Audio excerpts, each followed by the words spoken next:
Chairman, if I may, Eric Masterson, Deputy County Manager for Sandoval County. I am here today to assist Yvonne and Amber again today. However, by the next meeting, I will be just part of the public out there. So she'll be running it. But today, I also want to make an announcement.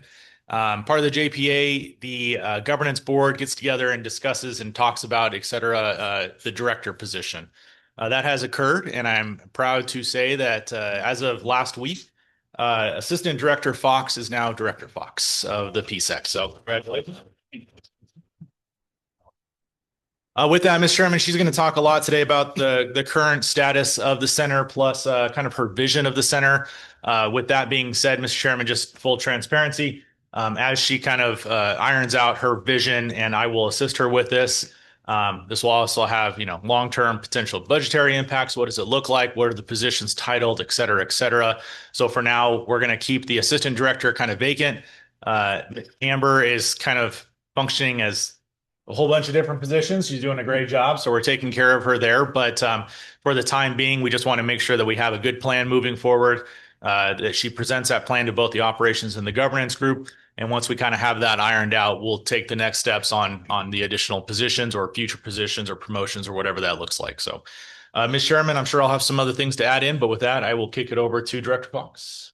Mr. Chair, Operations Board, some of the things that we're doing right now is we're continuing with our hiring.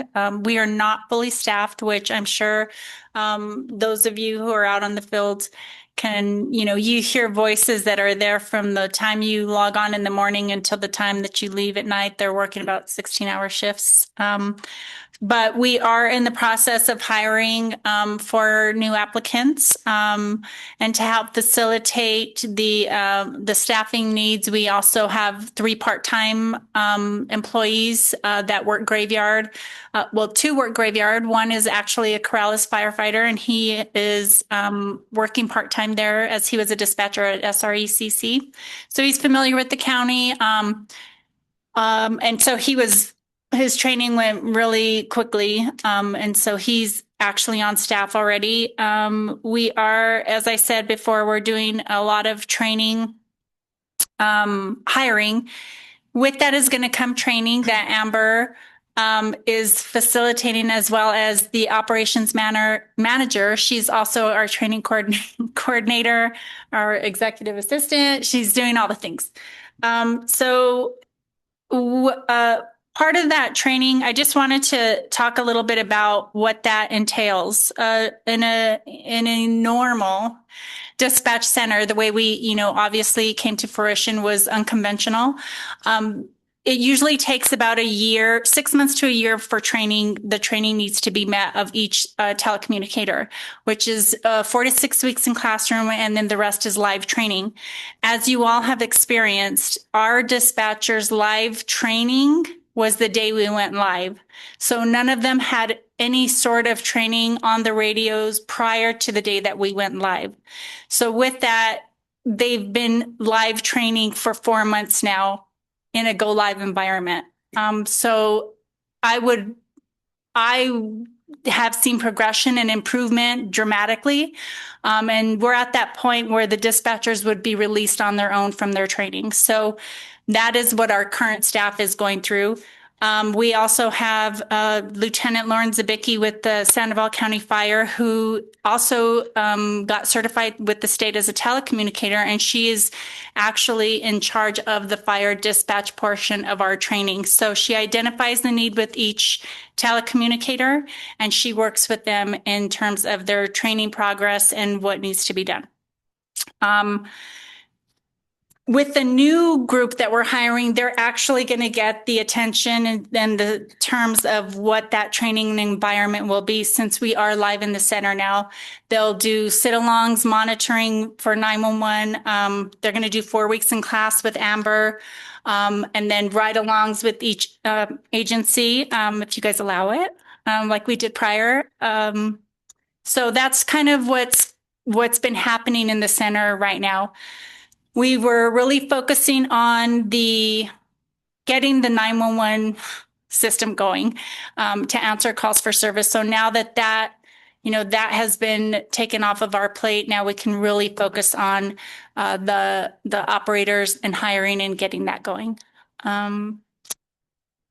Think for the update, that current update, we also have NCIC. Let me just talk about that real quick. NCIC, when we got NCIC, we had to retain and do a chain of custody for all the warrants from Rio Rancho, that's just customary. That's not anything unusual. But what happened in this transition is that the state and the FBI decided to audit every agency in the state on how it was being processed. And they decided to change their procedures on how that was going to be done. So with that, our procedures had to change because the state was requiring, along with the FBI, it to be done differently. And I believe, no one has said it, but I believe when we went live, it kind of brought to light on maybe the way that agencies were doing things, and it wasn't the way the FBI required. So we had to make several changes. So I'm sure a lot of you have had Amber reach out to them and say, who's your TAC? Who's doing this? We need you to do this or that. That's all coming from the state and the FBI. That is not coming from us changing our procedures. It's the state that's changing them. It's also affecting the courts, which they were used to doing things for years a certain way. We found that, the state found that it wasn't the way that it was supposed to be done. So we've had to work through those sorts of hiccups with the courts and other agencies. So we're asking for a lot of patience and just a little bit of grace in that, because we're also learning what the state is requiring from us. It's taking a lot of time. With that, it means that we had to return how many warrants to Rio? 1,000? Almost 200, and then we're currently waiting to return 500 to St. Release. Total. Waiting on the response back. So in total, we've returned probably 75% of the warrants we received from Rio Rancho back to everybody.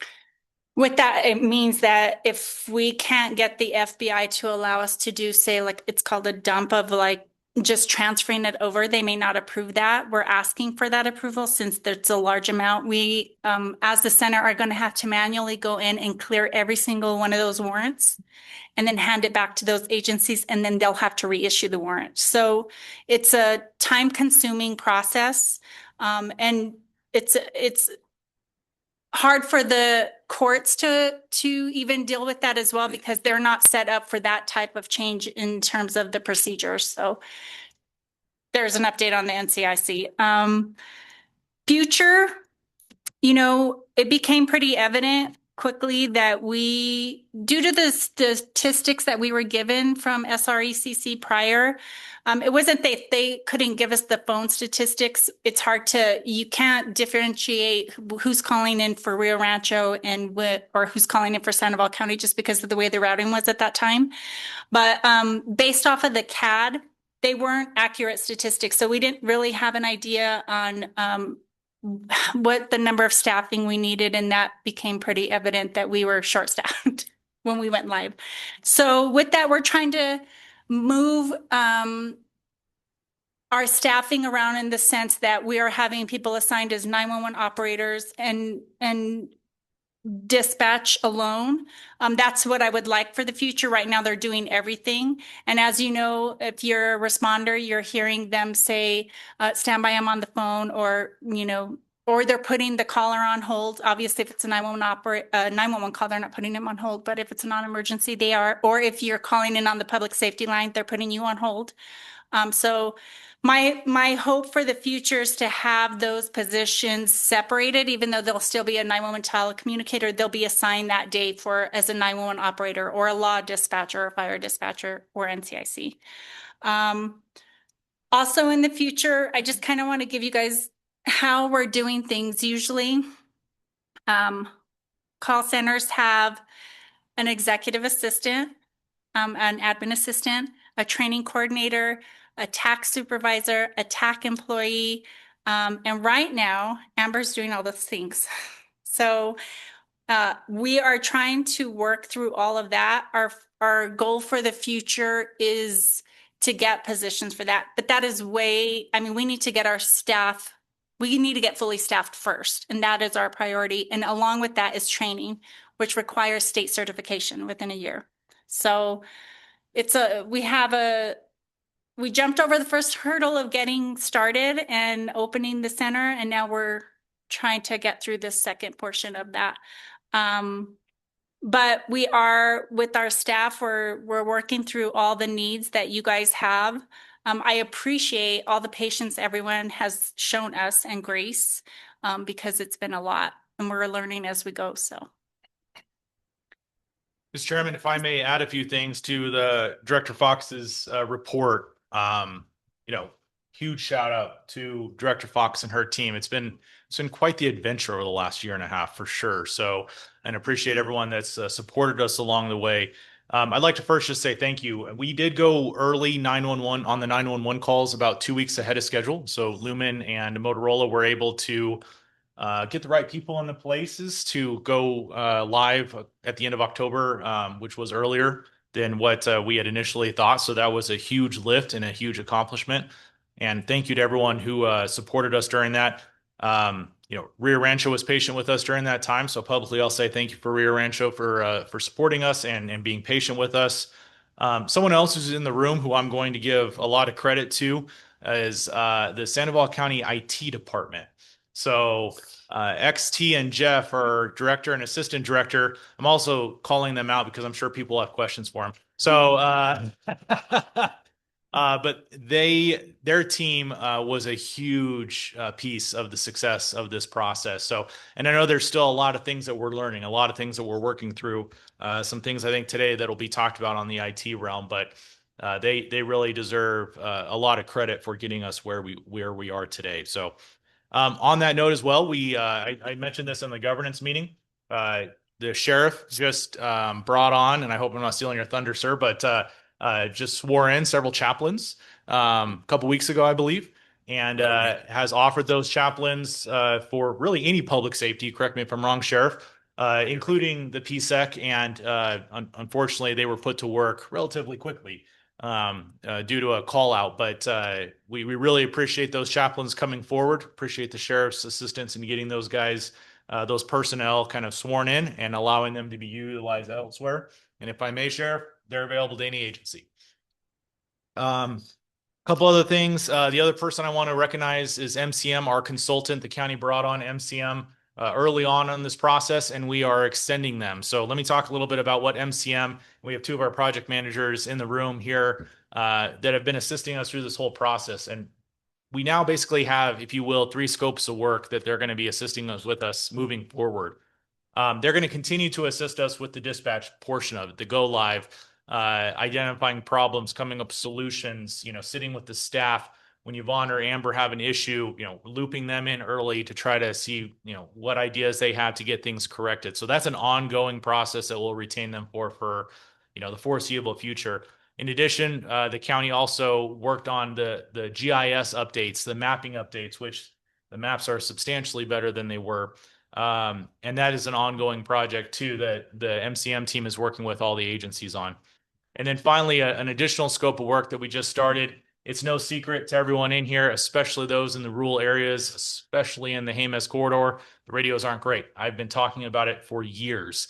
Mr. Chairman, you've heard me talk about this for as long as I can remember. We have some funding. The county has some GEO bond money available to look at solutions for the Jemez corridor. In order for us to do this right, I asked MCM to help us kind of come up with that plan. What does that look like? And it's not just the Jemez corridor, it's the network countywide. But how do we make our dollars stretch the farthest and ensure efficiency, interoperability countywide? So that's the third scope of work that they'll be assisting us with. And you will, if you haven't already, be hearing from them. They will be wanting to talk to all the agencies about specifically radios. We talked a lot with MCM over the last year and a half about dispatch, but now it's really dispatch and radios. So that is something that is coming. Mr. Chairman, a couple other things that I'd like to say. In addition to everything that Director Fox just talked about, we also implemented EFD, right? EMD and now EFD. So I think that's working, which was a huge lift. So I think that's a big deal. We still have EPD. And EPD is coming, right? Mm-hmm. Oh, and prepared. All kinds of cool software programs that we're implementing that they're learning as we go. And then the last thing, Mr. Chairman, we thought it was important. I just want to recognize every dispatch center is required to have a medical director. So we reached out early to the county's medical director, Dr. White, who was the SCRECC direct medical director as well. She agreed to support us in this endeavor. And we thought it'd be a good idea, Ms. Chairman, to have her, if she's available, come to these meetings. And if anything needs to be discussed, she can help with that. So we want to ensure that we have not only transparency, but we are inclusive as possible, Ms. Chairman, as we move forward. So that's all I have, Ms. Chairman. Thank you. And welcome, Dr. White. I think that this is definitely something that you need to be part of our process and moving forward. So appreciate your time. I know you're super busy. I have a question for operations manager. I'm curious on some of since we're 4 months in, some of the common complaints that your center might be receiving and some of your solutions to those. Mr. Chair and the Ops Board, so actually the complaints have subsided a lot. The most ones that I've received recently are just like delayed responses, but I also think that's just due to the fact of our staffing levels. Once we increase our staffing levels, our response time will be quicker because we're able to process the call faster versus trying to put them on hold and, talk on the radio. But that's pretty much all I've received lately. I haven't received a lot from the law. I think the last complaint I received from the law was a few months ago. I haven't heard anything recently, so that's amazing. To add to that, a lot of the professionalism that we had issues with the field have subsided. It seems like everybody seems to, feel a little bit more confident in our operations, and I'm super proud to say that because our team is wonderful with all you guys' support too. But that's pretty much all I have on that part. Can I add one thing, Mr. Chairman? I will say too that we appreciate when people do have an issue, they're letting us know right away.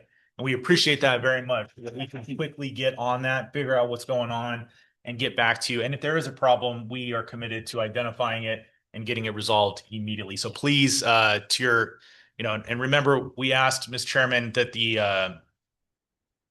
if a field unit has an issue, they kind of route it through their quick chain of command, and then it's supervisors calling supervisors, et cetera, or reporting that information through email.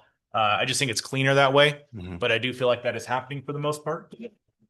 I feel that the communication between me and the agencies is amazing, actually, because you guys come to me with anything, even if it's the smallest, and I will get it fixed as soon as I can. So, or get, whatever team I need to get fixed, especially like flow. We're having issues with flow.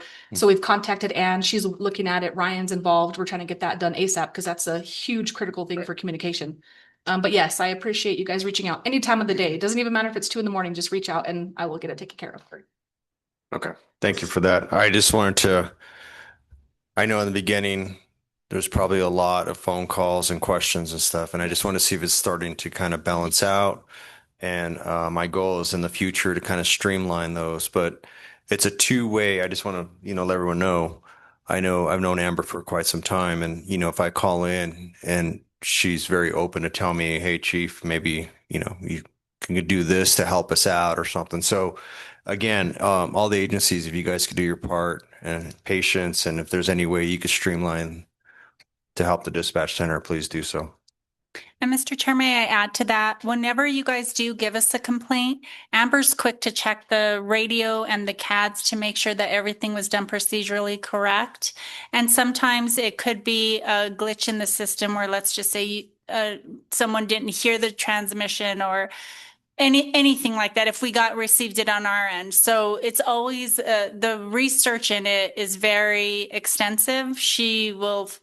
Amber will find out why it's done or what happened in that.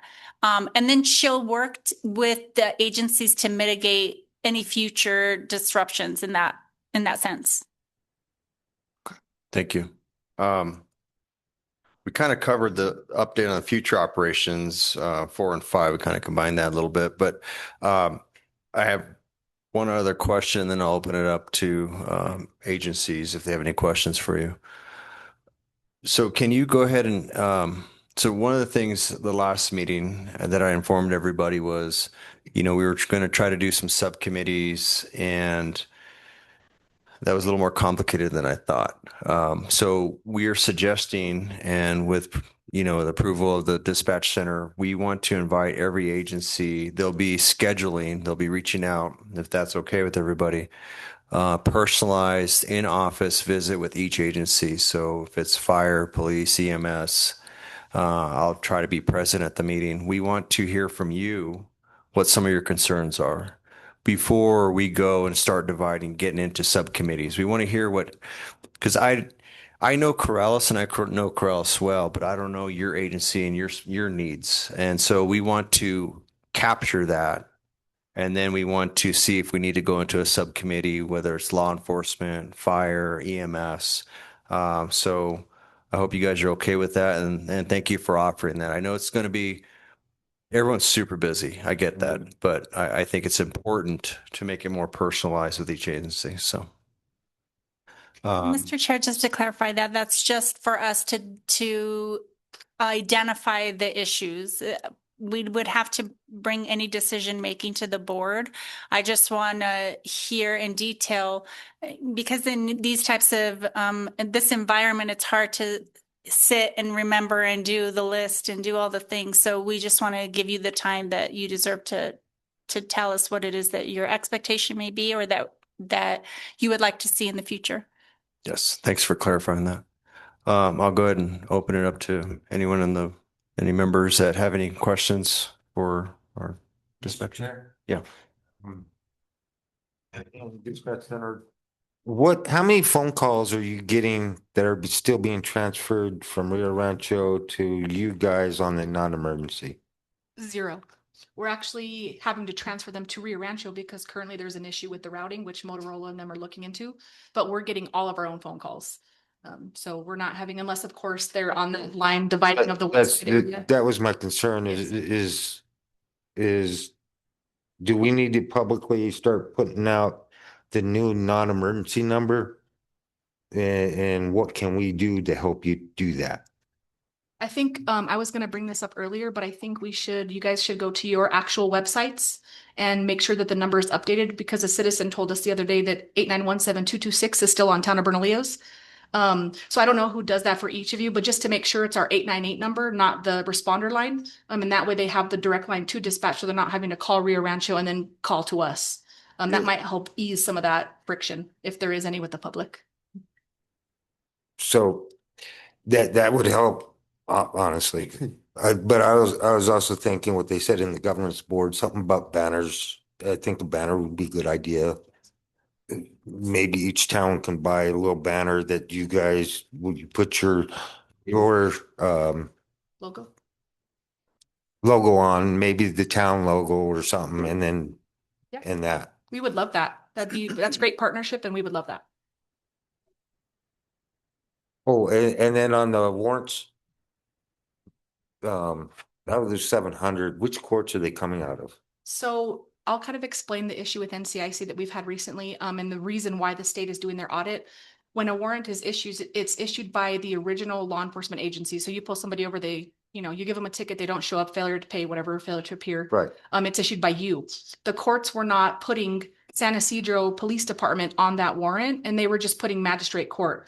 So all the warrants that we had in our possession we have state police, we have Hickoria, we have all these agencies that we do not serve under our umbrella. So the warrants need to go back to those agencies so they can be housed by those dispatch centers. Now, is that an additional form, or is that something that on the warrant form itself that needs to be changed and needs to go through administrative office? I'm assuming you might need to contact the courts on that. I think it's on their end where the court is actually responsible for putting that on the warrant, because you guys give them the information and then they create the warrant. I believe that's the process. So the court is the one that has to put the original law enforcement agency on that warrant so they know where to send the warrant to. Because we had a bunch of them that said Rio Rancho Police Department with that unit number on there, and we're like, that's not even us. So we have to send it back. Okay, the reason I'm asking that, because if you're changing a warrant form, you're gonna have to go through the administrative office courts. We're not changing a warrant form. We're just But having, if you're requiring additional information on it, we're not requiring it. The state's state requiring is. it. The state is requiring that the officer who issued the warrant needs to be housed under that dispatch center. So another reason that was brought up, because Rio Rancho Police dropped off a warrant probably about 3 weeks ago to our center, but it needed to go to Rio Rancho Center because they have their own NCIC under their own ORI. It has to go under the agency that agency is dispatched for, if that makes any sense. And Mr. Chair, Officer White, the courts have been invited to these meetings and were told this by the state. So if they need to change the way they do their processing when you go turn in something, that's for the court to contact you to let you know what that new process is going to be. Well, what I'm trying to get at is it an additional form that goes on top of the warrant? Because I need to tell my court this. I would have your court reach out to the DPS. There's Amanda Macias. A lot of the agencies from the DPS will help you, but it's just on the form. When I was pulling warrants from 2000 and some, it was on there, and all of a sudden it stopped being put on there. So there must have been some type of miscommunication at some point as to where that agency's particular spot was supposed to be on the warrant. But we have no control over that. We just enter it in. It's not our document. So I would reach out to the DPS and have your court reach out to them as well. That probably would be your best route. All right. Anyone else? Mr. Chair. Yeah. Amber, so just to touch on the warrant comment, so like the Santa Ana tribal courts, are they going to utilize our ORI number when they send a warrant to be entered into NCIC? Yes, that was Okay. the change too. We at the previous center was entering all the warrants under the dispatch center, but they have to be entered in under those ORIs. So that was part of the audit that the state did. Okay, So so all your warrants, we'll be entering in under Santa Ana's ORI, like Okay. Town of Bernalillo's, like Bernalillo's, San Isidro's. And if they do not have an ORI, it goes under our PSEC dispatch center ORI. okay. And also, I don't have a question, but I just wanted to express my gratitude to Sandoval County IT, Amber and Carlene for coming out and taking the time out of their day, their busy schedule to help us. We just recently got CAD, and we have a mobile CAD now. Our officers are utilizing that. So again, thank you all for the help. Fantastic. Okay. Any other comments, questions? Mr. Chairman, that NCIC conversation that's part of what we're wanting to talk about, I Yep. think, with those breakouts too, right? Really dive into some of this stuff. So Yep. I think that'll be good. Yes. Sorry, I didn't mean to cut you off, Chief. No worries. Chair, board, this is AJ from Town of Bernalillo Fire. First of all, I want to say, I acknowledge the progression and the big change in the dispatch center. What we started off with and what we're working with today, huge improvements, and we're really excited about moving forward. This is more of just a discussion or say my piece that we fully support the operators and communicators as first responders, and anything Town of Bernalillo Fire Department can do to help get that through. We realize how difficult it is to be on the other end of a phone when you can't jump into action and you just have to hear and learn of the scene through the phone, and you can't do anything about it. It's the boat's filling with water and you have no bucket. You're just kind of in there with everybody else. So we know how difficult that is, and anything we can do as one of your agencies to support that, I would be happy to support that. And then just kind of a discussion. Sounds like it's a breakout session topic, but I'm just going to mention it here for us in our 2 districts and kind of how we would like the fire units dispatched. My suggestion is the in-district unit 141, 142, whatever, be dispatched first. Just kind of efficient communication for kind of our side. And then when we're working with Sandoval County ambulance that's coming, across the river or whatever, hopefully that'll kind of clear things up. But again, I think it's a breakout session topic. I just wanted to mention it in case anybody had any thoughts. And with that, I conclude. Thank you. Thank you. And this is exactly what I think we're going to try to accomplish with individual meetings with each agency, so we can discuss these and hear your concerns or comments and see if we can have a solution to some of these and streamline it. So anyone else? Okay. Mr. Oh. Chair, sorry, I had one more thing that I forgot to mention earlier. We did discover with the help of Dave Ryan from Jemez Pueblo about the low modulation issue. I was on the floor the other day and we realized it was a setting. So we're just going to make sure everybody's setting is all the way turned up, and hopefully that helps. But I think it keeps reverting back to the original setting when they move consoles. So hopefully we can, mitigate that. So if you guys hear that, please reach out to us so I can try to navigate and figure out who is sitting where and where it's happening. So hopefully it'll get better soon. Yeah, and usually we go direct and tell the operator that low modulation and they respond and we can't hear them. I mean, it's really bad. So At the beginning and Yeah. they were all fine. And then we were playing with it the other day and I'm like, she's all, oh my gosh, I can hear you. And I'm all, we did it. We were so happy because we've had them come out, Rebooted reboot on the everything core. I possible, mean, we've every even single reached thing. out to do it to check it on the core. Yes. And they're like, the modulation it's good. Yeah. So, but we figured it out. yeah, well, The other thank you day. for doing that. I know you probably received a lot of calls on just low modulation. So if you find a solution to that, yeah, great. Okay, do you agree that you guys covered the future in the center? Okay, so we'll bump over to item number 6, process for new ID creation, um, operations manager. Mr. Chair and the Ops Board, if I may call up IT to help address this. This was kind of a thing that happened the other day where a unit was created twice in CAD. So if I can have them maybe come up Yeah, and explain absolutely. just the process, so that way everybody's on the same page. Yep. Thank you.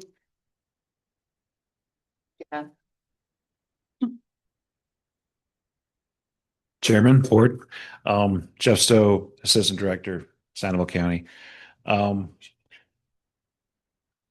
Basically, we had an instance where we were requested to create a new unit in CAD, and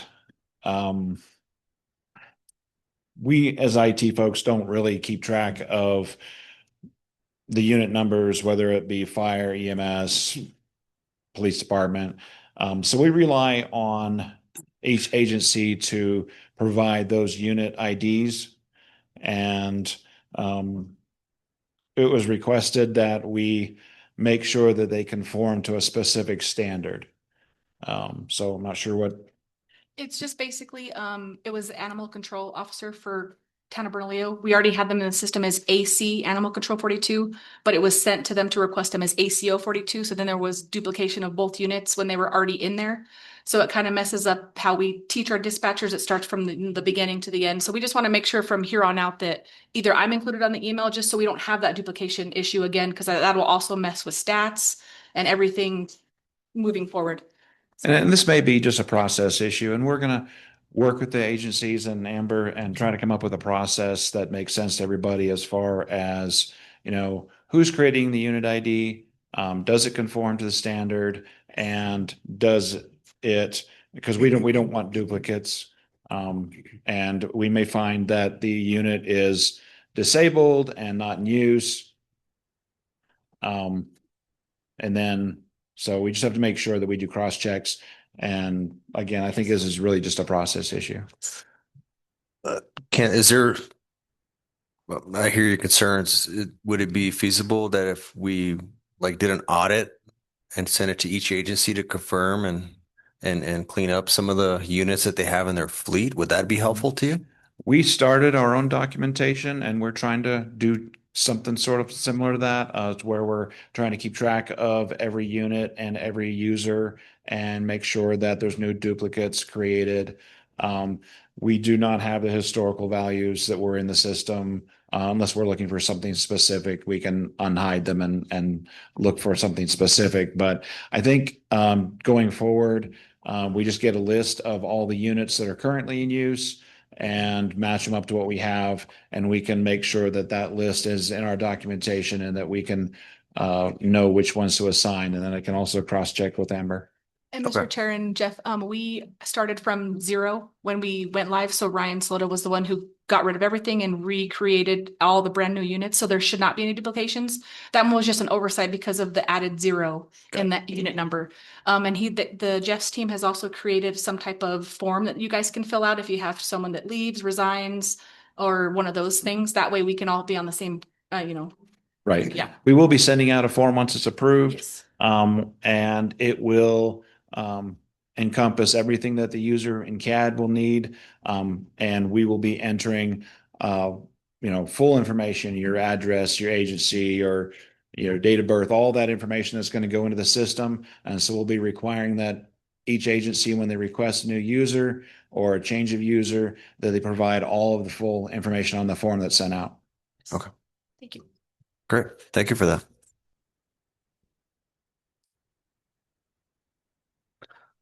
Okay.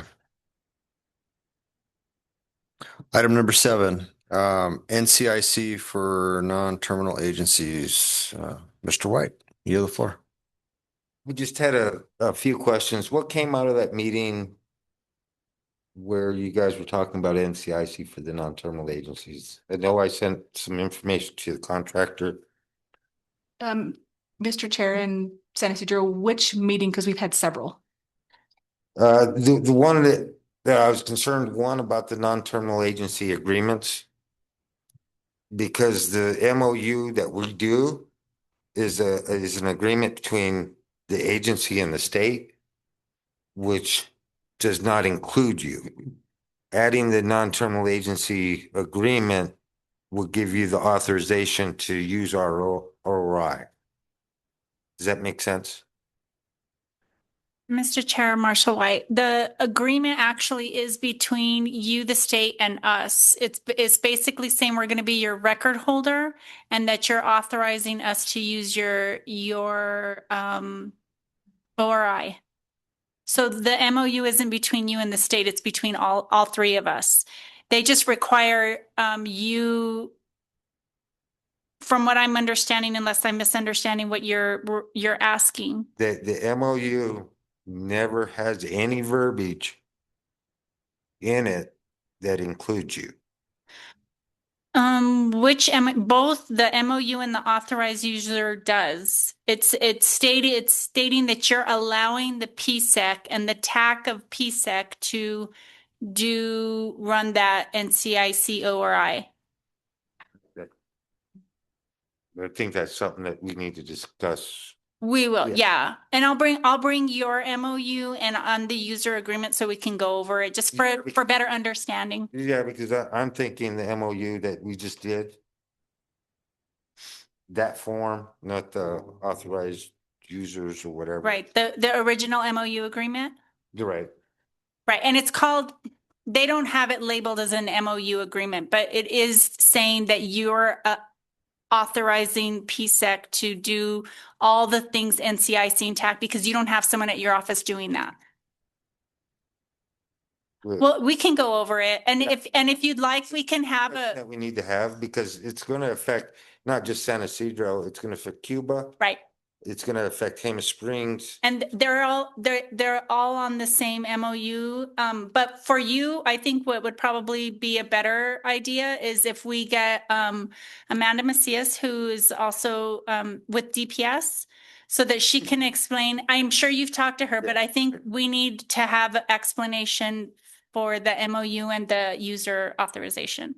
Okay, because I don't remember the user authorization. That's one of the. We do have that This is for San why Isidro. I'm Yeah. On one track. Right. No, we have both. When we went live with NCIC, we submitted the user authorization and the MOUs per the state requirement. They had a lot of staff changes, and during that staff change, it was discovered that they couldn't find either the user agreement or the MOU. So that's why they asked for you to send it again. So we just resent it. And so it's basically an audit that they did once that employee member left. And it was discovered that a lot of things were missing. So they were just trying to get everything in order since the FBI had made those changes. Okay. And then if we can meet, and this is probably going to be when we do the agency stuff and talk about the NCIC issues, because that's an issue where now we as an agency are going to have to become NCIC experts. Mr. Chair, But and that's yeah. something that we can talk about. Yeah, that's fine. I was just going to add to it. The reason why we had to resend the form out also was because there was certain things that the state requested on that form. I don't remember the name of the actual, if it was the I can't. Technology. They needed an IT person on one of those sections. They needed your actual TAC, like Santa Ana has a TAC, Town of Bernalillo has a TAC. Whoever's assigned that TAC for those internal agencies needed to be put on the form. When we went live, we put our TAC on the form, meaning our TAC was responsible for all of your guys' stuff, which is not how it should have been done. We just did that because we needed to go live and get our everything approved. So after they did their audit, we had to resubmit it with everybody's user's TAC, for that way if you guys need to take a test, your TAC can help you with those things versus having to deploy or rely on the dispatch center, which you know what I Do mean? you understand my situation though? You're looking at the TAC, the security officer, and that, and now we have to also be trained in that. That's why I'm saying we're gonna have to become NCIC experts, and I think that's a discussion that we should have. That's fine. And we're also learning as well. So we're in the same boat as you are. And Mr. Chair and Marshall White, this is where I suggest maybe you, without us in the meeting, get with NCIC DPS, because that's coming from them. I do understand your concern about having to learn about NCIC and all those things, but that's coming from the state. That's not coming from us. If they want to approve us to in some way help you with that, then I don't mind the PSEC doing that for you, since it's just basically you. I understand that. But I just want to make it clear that it's not coming from us. And that's kind of been what everyone keeps thinking, is that it's coming from us. It is coming from the state. I understand that. It's just, it's a major change that's affecting our agency. Right. Because it's not just affecting the way we work, it's affecting policy, it's affecting pretty much Right. everything. And I understand that too for us as well. It has been a lot of communication for Amber and our TAC with the courts, because they've never had to deal with this either. And so for them, it's a huge change. Everybody was doing, a lot of agencies within the state did it the way that we did, where we listed our TAC. I mean, Rio Rancho had Amanda Rogon listed as the TAC, and that was that's just the procedure that we all thought was the right procedure. Okay. It was discovered that it was not, so that's why. Yeah, no, there's no, it's a sore issue just because we have to do changes and we have to do that. But I want to get it so we're successful, like you're successful. Right. And so that's where we need some help. Right. What are the changes? What do we need to do? And it's going to take some help from you guys. Okay, thank you. I would make a recommendation, since this is, I don't know what other law enforcement agencies this is affecting, but just a suggestion, maybe we can facilitate a separate meeting with just all the law enforcement agencies in Sandoval County along with the state, so we can have questions and answers. I don't know if that would be helpful, but I think the conversation between maybe the state and dispatch probably would. okay. So, And Mr. Chair, when we do have those meetings with each agency, we'll ask if that's what you would like for us to do, to be a part of a meeting with the state. If they had additional questions, we can all jump on, schedule a meeting for that. okay, that sounds good. Yeah, thank you. Anything else you want to add to that? No, that was, Okay. I appreciate it. Okay. Don't take it. I'm a little bit rough sometimes. Nothing big. Okay, next item. The mic is yours. MDT update. Basically, I had some questions on MDTs. Where are we at with the bigger agencies?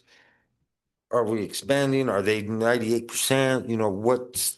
What's the thing? And it's kind of shooting over to you guys, IT.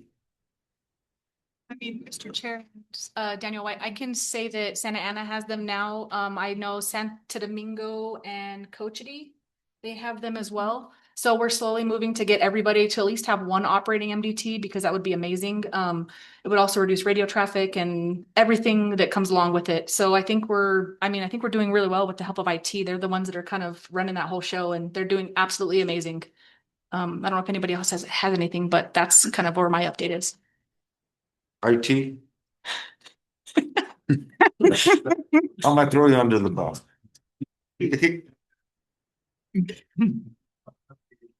Chairman Board. Is the question regarding the mobile unit? Yes. Yeah. Okay. Mobile units. And to be specific, are we looking to make sure, are you asking about which agencies have those deployed, as far as devices or? In other words, the whole plan, at least the way I understand it, is do the bigger agencies, get them outfitted, and then start funneling them down.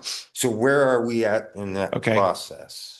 Yes, sir. At this point, we have concluded the majority of the larger agencies and some of the smaller agencies. We basically are waiting for those smaller agencies to reach out to us and say, hey, I have my devices now. And as an IT from Sanibel, we are here to help assist in the deployment of the images, getting the software up and running, getting NCIC set up, things like that. So at this point, we just need a list of users, the device names, asset tags, things like that. And please send me an email, jstow@sanibelcountynm.gov. And that goes for all the agencies. We are here to help, and we will start making sure that everybody is set up. The next question is the issues with the VPNs. Have we resolved most of those issues? And Bernalillo just telling me they still have the issue with their VPN where it's blocking their software. We did find a couple of workarounds as far as creating a separate tunnel so that those agencies can route traffic to the county and still access their own internal networks. We can work with each agency to do something similar. Mr. Chair, and Mr. White, just for your information, we had that issue right when we got our MDTs, and they did find a solution, right? They sat down, Sandoval County IT and our IT sat down, and they found a solution. So now we don't have no issues as far as opening up our own applications that we utilize, solely to our network specific. And then, so everything works now. So Thank you, Lieutenant. Because I understand VPN and VPN and VPN. Right, yes, sir. Run tunnels and tunnels just doesn't. Marshall White. Yes, sir, we can work something out. Great. Thank you. And Mr. Chair and Danny White, if I might say too, once you guys get those, please reach out so I can get me and Carly scheduled to go give you guys a small brief training on the MDTs. We did that for Santa Ana, and we'd love to do that for anybody who needs it, even if it's just to go over, how to put yourself in route, put yourself on a call. Everything can pretty much be done by CAD. It's just a matter of, doing it. So, and learning how to do it. So we don't mind doing that at all. So if everybody gets theirs, just reach out and we can schedule a time to go teach. So one of the reasons I'm asking about the MDTs is because inherently there's a problem, and you got one agency that's MDT and one agency that's not. Because the way it's being dispatched, this guy may not know he's actually sitting right next to something that's happening. And that's not your guys' fault. It's just the way it works. Yes. And once we get the confirmation from everybody who wants them, we can get them what they need. So, yeah. So I do appreciate all your work. Course. And trust me, the MVPs are well worth. Yes.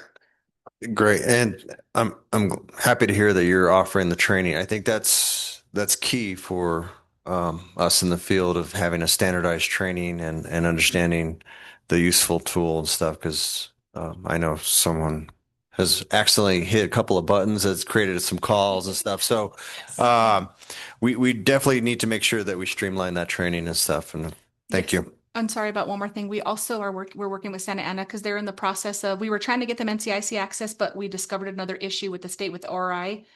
So we are working with them to get them leads now. We sent the paperwork over to Lieutenant Montoya. He sent it out to the state. So hopefully they should be getting leads soon to help them as well. Cause it's hard going the unknown if you don't know who you're out with. It's an officer safety issue. So we're working with them too. I guess this would be a question I know it's kind of difficult for us in Corrales, the cost of some of the equipment and stuff. So I don't know if some of the other smaller agencies, if they're in need of, maybe some of the bigger agencies have some surplus or older equipment that they might be willing to surplus or share so we can get more on the network. Okay. Next item. We interjected here for public comment. Anybody in the public like to make some comments? Seeing none. Anyone on Zoom? Okay. Open discussion amongst members. Mr. Chairman? Yeah. May I just comment on three things before the members discuss? One of the most recent things we just talked about was the IT piece of it. Just a full disclaimer to the team here. The governance board approved this, and Sandoval County approved this. IT did hire, I want to say, 3 additional support staff. And the whole concept with adding some support staff to the IT department was this right here, their support back to you. And that funding, some of that funding comes from your dispatch fees. So they are here to support. As the lieutenant commented, if you have your own IT department, it's imperative that they work with that IT department. They can't do 100% of it all the time, but they are here to support. And I believe, and I think we talked about this last time, but I just want to make sure that everyone's aware, there is a on-call technician 24/7, 365.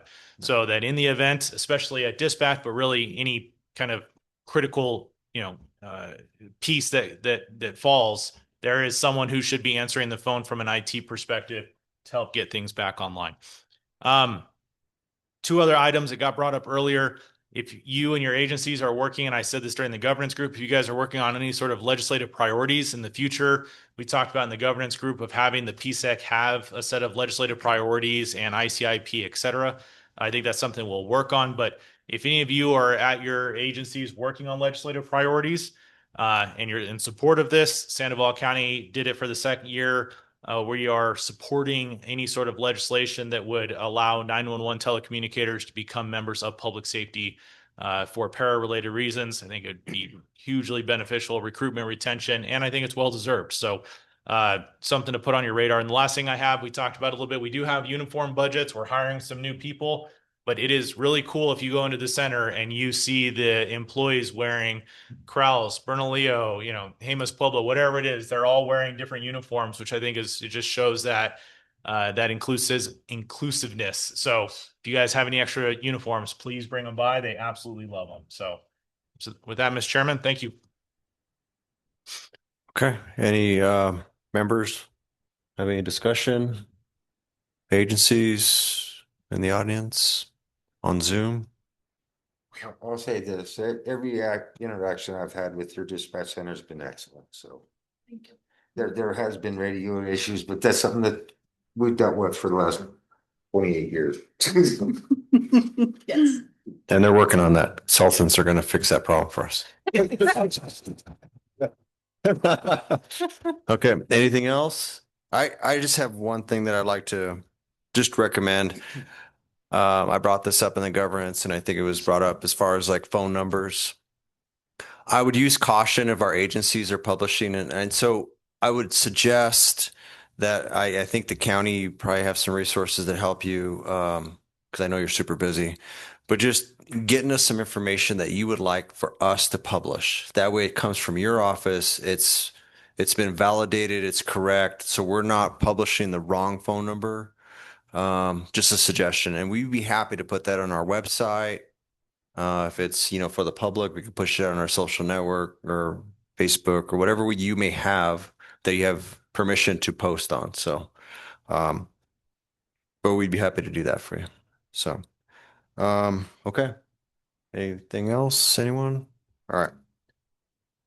Let's go announcements and, well, that kind of goes with open discussion, but announcements and any future agenda items that you'd like for me to consider next time for our next meeting, which we'll talk about the date on the next one. And feel free, if you can't think of anything right now, email me. I'd be happy to add, agenda items that you may have or discussion. So I do have one, and it's gonna go back to when we have the meetings. How we're gonna structure for this next one. If we're gonna do subcommittees or not, but it's gonna depend on the meetings with dispatch. yes, my goal is we're probably gonna, in the next few days, try to look at our schedules and try to reach out to each agency and hopefully try to schedule these meetings. And then from there, we'll have an idea, and then hopefully that'll dictate me for the next meeting agenda to see if we're going to do subcommittees for fire, police, EMS, and how we're going to move that forward. Does that answer your question? Yeah. To structure. No, I just think on that. Yeah. Putting that in there. And thank you for your patience. This is, I'm dealing with a lot of entities here, so I'm trying to be respectful to capture all of your input and your concerns. It's just trying to streamline it, because it could be overwhelming for me. So, all right. Yes. Yeah, if you may, would you please approach and get you on so we could hear you? I wasn't able to get it into this agenda. Some the Emmett Springs Police Chief. So I'm working on a project with Skymera and dispatch. Well, it's to help improve dispatch. It's a satellite system to kind of help with that problem that we're having over there. We're depending on that line of sight, which it doesn't work in the mountains there in that valley. So Skymera is working along with Advanced Communications. So we are doing a trial tomorrow. It'll be probably 45 days just to see if it's going to work with us up there. We haven't bridged in dispatch yet as far as putting a device there. We've talked about it we've been working on this for 3-4 years now to see if we can find a solution. I don't know if it's going to be a solution, but we're going to start a trial period tomorrow to see if it works for us. I did get another Go kit, and we're going to try to hook up Hemis Pueblo with one of the units as well. I don't have a full understanding of the way it's going to work, but we're going to try it. State police is using it. Taos County's using it. But it's a satellite system. So we'll have the ability to bounce it from there to our dispatch center from that valley. So it sounds like it's going to work, but there's going to be some difficulties working through it. We'll see what happens. Okay. And I'm assuming that our consultants are aware of, I mean, these are things that have been discussed and. We have not talked. So I know we were working on the GIS together, but I did not know that we were working together with At the new development. radio. So yeah. Chief, MCM. So I heard that. I was like, that's nice. It's a That, problem that we've been working on. And if we have a solution, I'd hate to just throw money at it in the wrong place. right. I'd rather it go to the right place so that we're not outdated or buying the wrong stuff. Exactly. And that's my concern. And thank you for approaching it and bringing this update. I was unaware of this. I do have some concerns in previous, in the VHF side, and then we went digital. Some agencies are desperate and they spent a lot of money, but it also created somewhat of a problem when it's not part of our network, right? Is it going to communicate with our dispatch center? Is it going to create additional problems? So, yeah, I hope it's successful and moving forward and seeing how this is going to work. But According to Advanced Communication, it's working with, it's to enhance what we already have. okay, That's what state police is using in District 7.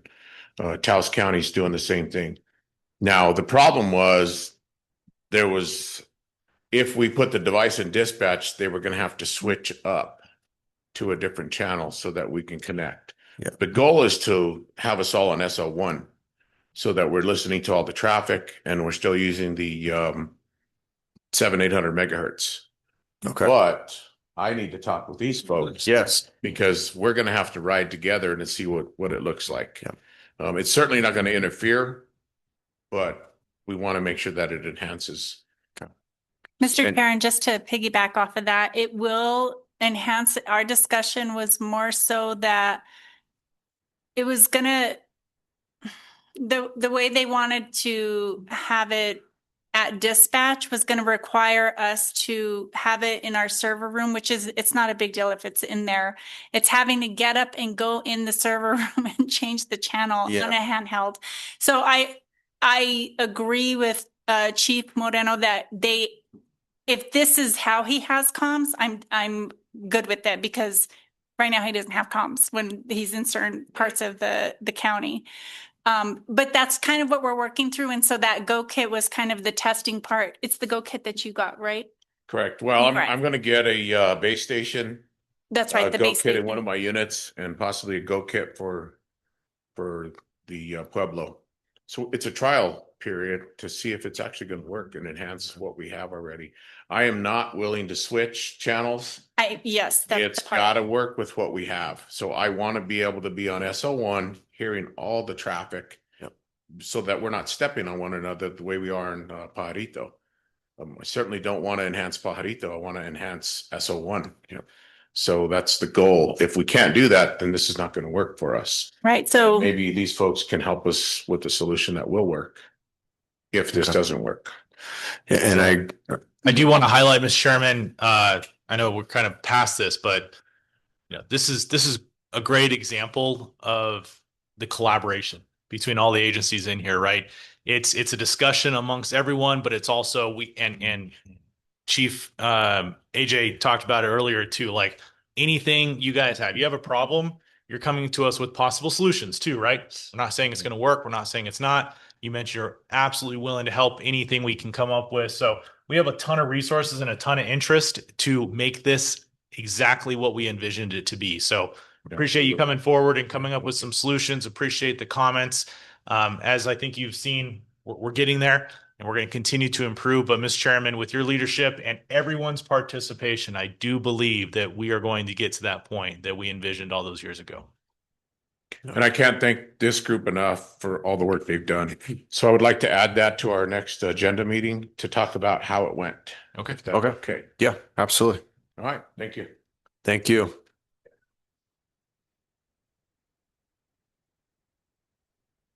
Okay, anything else for future agenda items? Okay, and also again, please feel free to reach out to me. Next board meeting. If it's okay with everyone, we'd like to do it on February 17th here at 11.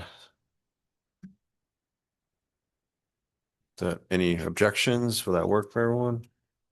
That'll give us time to hopefully have our meetings and have a game plan. So, okay, so we'll go ahead and put that in your calendars. We'll also send out invites for those meetings. And with that, if there's no other business, move to adjourn. I'll make that motion. Okay, motion, Second, Santa. second. Oh, sorry, Daniel White, since he goes. All in favor? All right. All right. Thank you, everyone. Said 11. Thank you. thank you.